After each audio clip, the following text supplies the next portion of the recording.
we just crack on? Try and get the next person up on stage while they're still got a connection, which would be absolutely brilliant tonight if everyone works fine. So, we've got Conor. Is Conor with us? He is. He's up there. Is his microphone on? Yeah, I can hear him. It's brilliant. Here he goes. It's Conor Phillips, all the way from Dundee. Dundee, that's right. Dundee, I was right. There we go, man. Welcome to the stage, Conor Phillips. Terrific. That's you. Perfect. Okay, it's good to be here again. Hello, people of the internet. Yeah, as this is my second appearance on this Gig in Your House show. I mean, the first one was a real blast, and it's good to be back. So let's talk about topical events that have been going on right now. Obviously, everyone's talking about the coronavirus, and it's just became very personal for me because the guy who wrote the Hokey Cokey. He died recently. The guy, you know, the famous song Hokey Cokey. He died recently, and well, at the funeral it was just a nightmare getting him buried because they put his left leg in, and then he put his left leg out. It was a real nightmare. So that that has really dragged me down this week, I'm afraid. And I tell you what, they're the people doing all right in this time. You know, the funeral directors, they're making a killing right now. I'm telling you that. And I wanted a slice of the pie.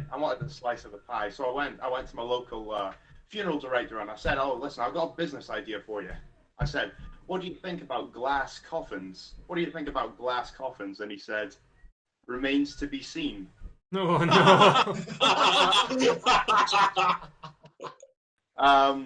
it's been good. It's been good. You know, I think we're about 6 weeks into lockdown now. It's really going quick.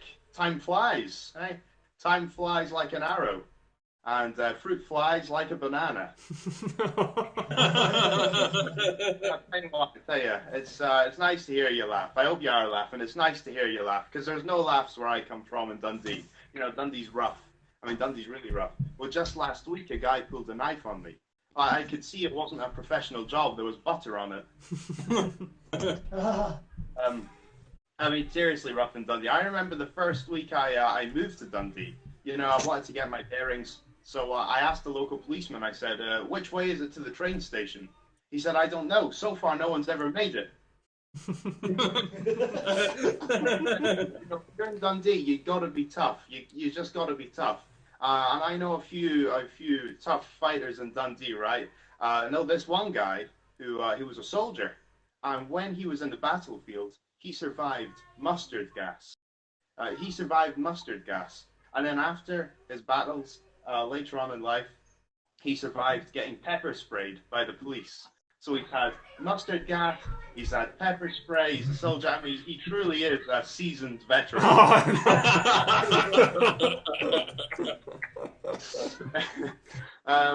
You know, you get all sorts of characters in Dundee. You know, there's worse things than that.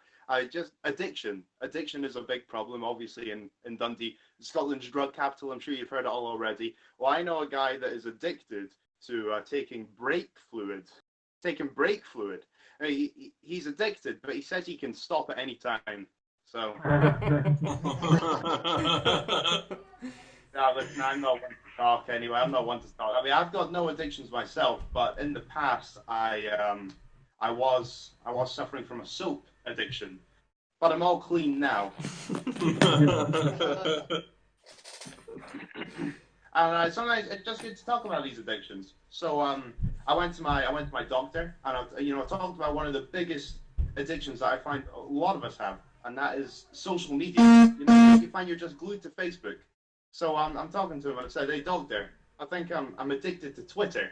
He said, "Sorry, I'm not following you." Oh man. But yeah, you know, the bottom line. I mean, the doctor said, he just said, "Conor, you're crazy." I said, "Hey, I'd like a second opinion." He said, "Okay, you're ugly too." You know what? We're in exciting times here, folks. We're in rough times, and you got to be brave. You got to be tough. But I've got no problem with bravery. I tell you, I've got the heart of a lion and a lifetime ban at the zoo. Let's tell you what. About this lockdown, the thing I miss the most is sports. You know, whatever sport you play, I know you know it's you're playing sport with other people. You really miss that. And my sport's golf. I mean, honestly, I love golf, and you know, you need a lot of balls to play golf like I do.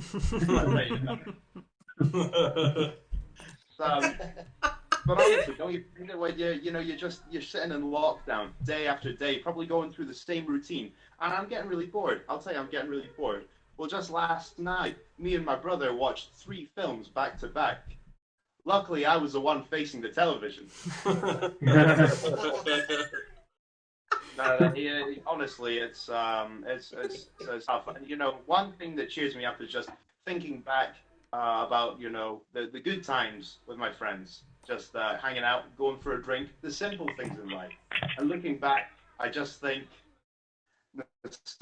isn't what it used to be. I got a. Oh yes, I got another one-liner. Listen, you know, I am standing at the moment. I mean, it's stand-up comedy. And I tell you what, I stand corrected. I stand corrected because I'm wearing orthopedic shoes. Yeah. But no, it's you know, I'll just finish on a classic. I told my friends that I was going to be, you know, forging a little career in comedy. They all laughed. Well, they're not laughing now. I'll tell you that. If you didn't enjoy the jokes, get a load of this. Hey! All right. That's everything. Thank you for watching. Well done, Conor. That was fun.